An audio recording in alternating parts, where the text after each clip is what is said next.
Hey everyone, Depressed Eeyore with more Langrisser Apex. Still going over the previous sprint of matches. This is one of the few opponents that actually banned my Freya first. So at this point I'm actually losing matches, kind of going back and forth trying to get to a Silver 1. So they banned my Freya, which is something I hadn't experienced in a long time.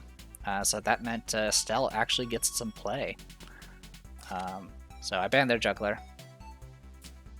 And just to kind of go over their box, AoEs. That's pretty much the gist of it. They have Zerida for assassinations, of course. They have Listel, but lots of AoE. A little bit of a mix still. There's definitely I've seen boxes that are far worse as far as the meta is concerned. So yeah, take Estelle. They banned my Rosalia and my Zerida. They're probably concerned about Rosalia's extra movement, but my Rosalia, like I mentioned before, is not fully buffed up yet. They take a tank. I went ahead and banned their Rian and their Zerida. From the previous defeats, I definitely learned about dealing with Rian. If I had, like I mentioned before, if I had Liana, I would probably be more willing to deal with Rian. The other issue with Rian is his transformation is just, it's guaranteed to proc in most cases. He'll always open with it, and so killing him, he becomes really tanky at that point, and so you usually won't be able to one-shot him, and at that point you're kind of left with the other targets, and as you kill the other targets, his buff will eventually become permanent, and then you just have him to deal with. In any case, got Illustrial. Went ahead and grabbed her because I just had the opening for it. As you can see, they're kind of banning a little bit of everything at this point. I particularly went with Illustrial simply for guard bypass, I think. They went with Listel. I went ahead and banned their Leona because I didn't want to deal with extra actions, and of course got rid of Leon Hart. Got my Claret out, so I have extra attack range. I was actually a bit torn on this one, because obviously I had faction buffers available, but I wanted that extra movement. And I did have sort of a pseudo faction buff with Listel, so I wanted to go ahead and try to get as much extra mobility as possible so I can lock these people down. So tagging their healer forced them to pick a Deedlit. I went ahead and got rid of TRS as well because I did not want to deal with the extra combat heals. I took my TRS. At this point, they kind of banned the rest of my my assassins and left me with a young Jessica. So their only healer right now is their Deedlit, which the Deedlit's heal is pretty much based off her gear. She only has one ability that actually two abilities that heal people. One of them requires attacking, and the other one has a decent cooldown. So, standard Claret. Estelle is pretty standard for, well, my standard Estelle. I go Whirlwind Staff, Buff, and Phoenix Wave. She has 6 stars, all that good stuff. Her Phalanx, I believe, is max defense at this point. I'm still working on maxing out the HP though. Young Jessica, single target. Illustrial, I actually went with Gargoyles and a melee onrush ability. I kind of alternate between Gargoyles or going Demon Hunters with Illustrial, kind of depending on what my opponents were. In hindsight, I think it would have been better if I had taken Demon Hunters, just simply because of all the flyers. But I think I just didn't think about it.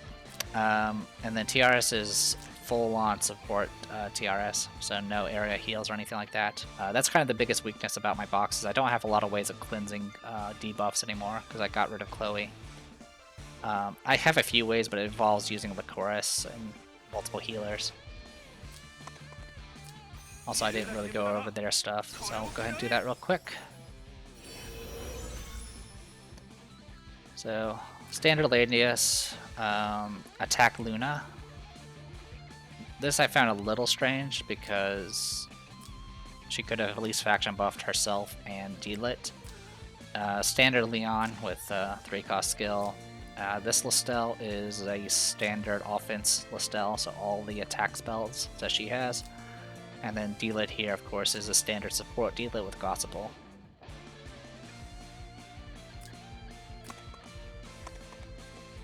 Alright. Unfortunately, this map is big, so the camera's going to be going back and forth. So main thing is I kept my distance because Luna exists. With Luna's Wind God Realm in combination with Leon's Chivalry, he can definitely cover a lot of ground. The other issue is Estelle's guard range doesn't expand unless she does damage, so I have to kind of keep everyone clubbed together and wait for my opportunity. So Gospel on a character that's already buffed, I don't really know the purpose for that. I mean, Gospel does give you immunity to all debuffs, but I'm so far out of range it's not worth doing. So I don't know what the plan there was. So here comes Wind God Realm. So I'm like, alright, well, I'm going to keep backing away for now, kind of get things set up. Went ahead and buffed Lustriel to kind of prime her for an attack. And sure enough,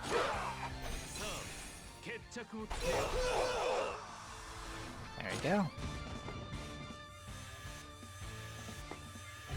My Estelle's nowhere near as physically tanky as my Freya, but she can definitely still survive a Leon hit.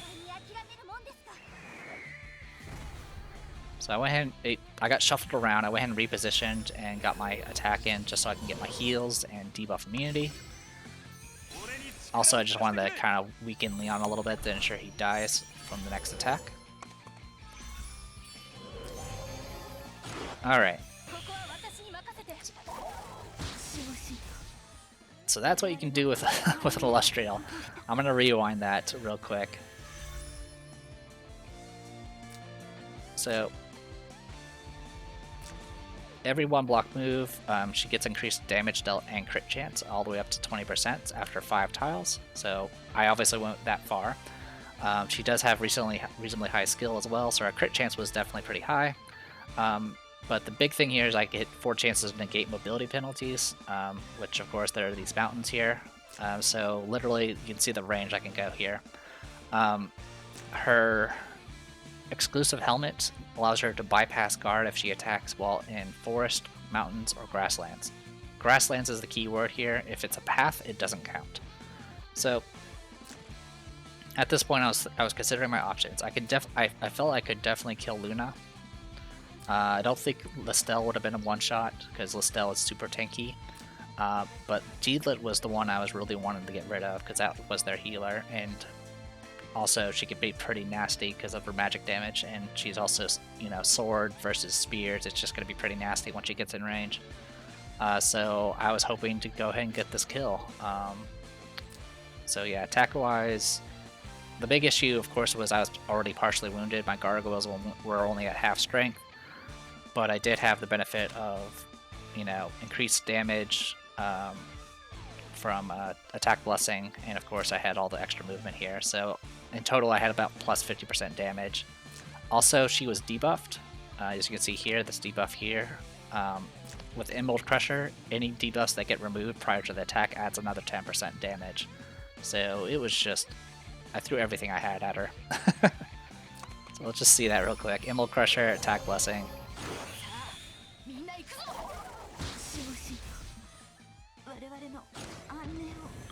And the reason why the gargoyle is joined in is because I have an Ulrus bow on her, which expands my range by 1.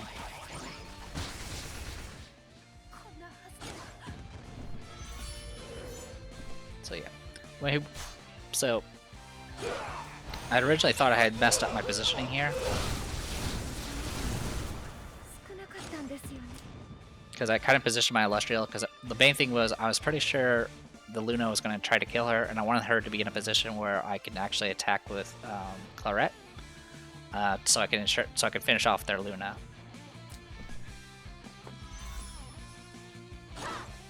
And then that leaves me with young Jessica to go ahead and finish off Leon. Alright.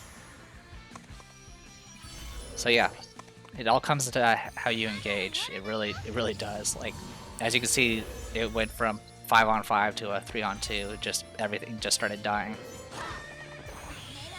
So I went ahead and use this opportunity to go ahead and soften up Leon, or not Leon, Landius here. Obviously, the biggest issue is the Lestelle. Now, the mistake I made here is I should have opened with Estelle first and then attacked with young Jessica. That would have ensured that I got the kill. The other mistake I made, of course, is I stayed in mist when I shouldn't have. Because right now my young Jessica can't move, and if she reverts her form, that counts as a turn, which will just kill her. Oh no, she does have movement. Okay, never mind. I was in that situation. I had Breeze. That's right. So went ahead and moved in to go ahead and finish that off. Obviously, I'm dealing with a bunch of extra damage because my the Reaper's Touch is on Tiaras right now. Easiest way to deal with it is just to keep passing turns with Tiaras until it wears off. And at this point, I couldn't move my young Jessica anymore, so I went ahead and just got my last hit in. And that'll finish her off, unfortunately, because of the mist. And now she's down to this. I am taking a bunch of extra damage. And then she does Blood Dance, but Blood Dance is based off HP. And she only has around 1000 HP right now, so it does that. And that was it. So yeah, pretty brutal fights. It's not often I have to deal with Lestelle, because usually I try to ban her as quickly as possible. But yeah, I actually used Illustria correctly. Go figure. So I went on a losing streak at this point. And actually one of the opponents I lost to was someone I actually beaten multiple times in the past, which was Heights. He got me pretty good. His Ares, the problem with Ares is not necessarily Ares himself, even though he's definitely a problem. It's if there's any other additional AoE that's backing him up, because you're not going to be able to out-heal it. And that's kind of what happened with me. Also, from the Heights match, I actually learned about Illustria not being able to go across water. So I now have that knowledge in my head. Anyway, Band Juggler. So the setup here... Yeah, you can see this one's pretty nasty. You can see there's already an Ares there's an Ares, a bunch of assassins, some AoE. Freaking, what is this, Justin? Is that? No, Joshua. And then of course we got Arian Rod up there. So yeah, a lot of physical AoE here. They banned my Zerda. And they actually take Ares. Not surprised, that's usually what most people do. So this time I actually learned my lesson after my many defeats, and I didn't bother. I completely ignored their other tank, and I went straight for dealing with the rest of their AoE. So I went ahead and dealt with Joshua and Rian. That left Arian Rod, and I even left Zerda around because the AoE is more dangerous than Zerda at this point. Went ahead and take Freya. They ban some of my high mobility archers, I guess. They take Arian Rod. So at this point, the only AoE that's available is Bozil and Lycoris. I'm not as concerned about them. So I went ahead and took this as an opportunity to go ahead and take out their tank and their Zerda at this point. So I take Claret because I need the mobility.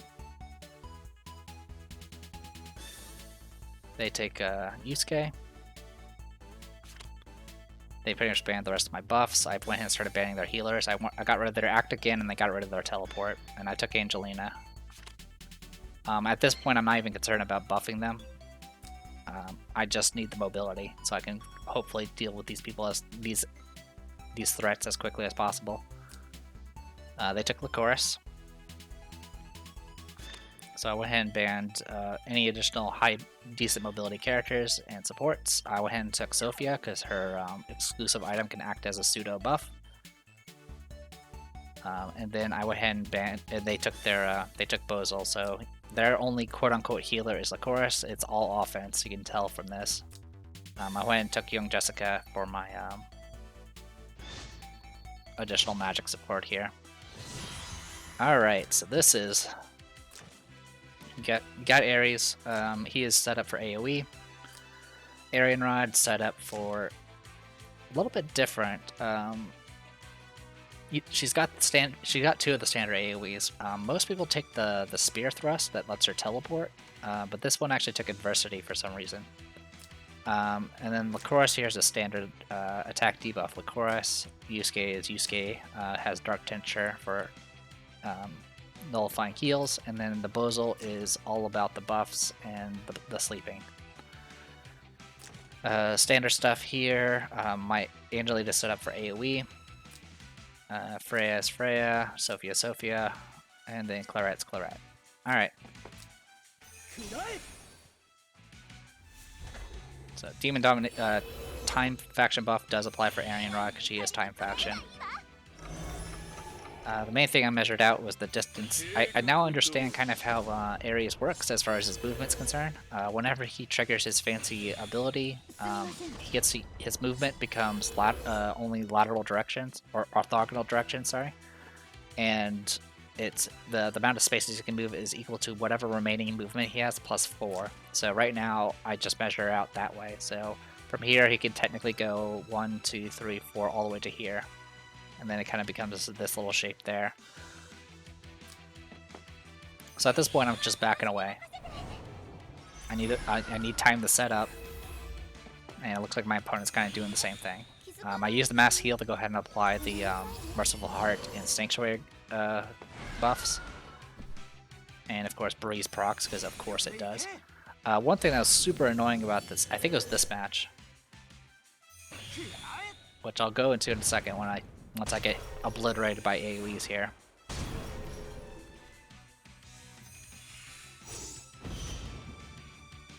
Yeah. So unfortunately with the Murderous Desire, my young Jessica could not tank all the hits. My Sophie had survived though, and that's all that matters. This Lycoris I think has a helmet that does a random buff to a nearby ally, and one of those buffs that can be applied is +3 movement. And I believe in this match he procs it twice, so we get to deal with that. Anyway, for right now we need to deal with an Ares that just murdered me. As you can see, Wind Whisper with Resurgent Gale and all that, it just does so much damage. So I went ahead and used this opportunity to go ahead and finish him off. So it's a 1-for-1 trade. Honestly, he paid more than I did. This, of course, will buff up Yusuke, because Yusuke is Yusuke. And, of course, he has the hammer as well. But he's so far away at this point that he's not actually a big deal. So I'm kind of using this opportunity to go ahead and get buffs applied. My opponent's going to spread out, because obviously they know about Jessica. Or not Jessica, but Angelina's AoE. And like I mentioned before about that buff, I positioned everyone based off Bozal's movement, and Bozal just got 3 additional movements. So now there's nothing I can do. He's going to come and AoE me now. So all I can do is just wait. So the Arian Rod actually went ahead and did Grand Cross without hitting anyone, just to get these buffs applied. So right now the next physical and magical hit that she takes is going to be at 10% strength, essentially. So she's kind of a problem right now. But since she just burned her AoE that has a 6-turn cooldown, I don't really need to worry about it that much. Because her only other AoE is Angelia's Hammer, which isn't that big of a deal for me. Because it's physical and all my characters are reasonably tanky. So, Black Hole, I think, yeah, it was pretty brutal. I don't know if he had went with sleep, if that would have been better. Like sleeping my Claret might have been pretty dangerous. But as far as the debuffs are concerned, mostly pretty annoying debuffs. Unfortunately, my Sophia does not actually have very good cleansing ability. She only has area heal, and that's about it. Her accessory is just the it's the badge that gives her silence and fixed damage immunity. But that was the main reason why I pulled Angelina away, is just to keep her outside the AoE range. So my AoE I think was still on cooldown, or I was probably just concerned about health. So for some reason she went ahead and AoE'd that way. I was like, okay, whatever. I'm gonna go ahead and kill your Bozal now if I can. I was actually just short of killing the Bozal. But I finished it off with Freya. This, of course, procs all that nonsense on Yusuke. So I actually went with Roar here. And the Roar actually managed to remove the... I mentioned before she got shielded by magic and physical because of the Grand Cross.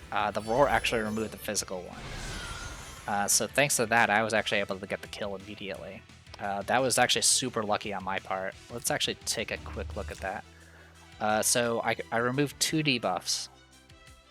There are 6 here, so it was kind of a... I don't know the exact percentage, but we'll just say 1 in 3 that I would have gotten what I needed. The chance is probably a little bit better than that, but it's probably around that much. So yeah, I removed 2 of them. One of them was the damage nullifying. So the one thing that would have kept her alive was completely removed. Definitely lucky on my part.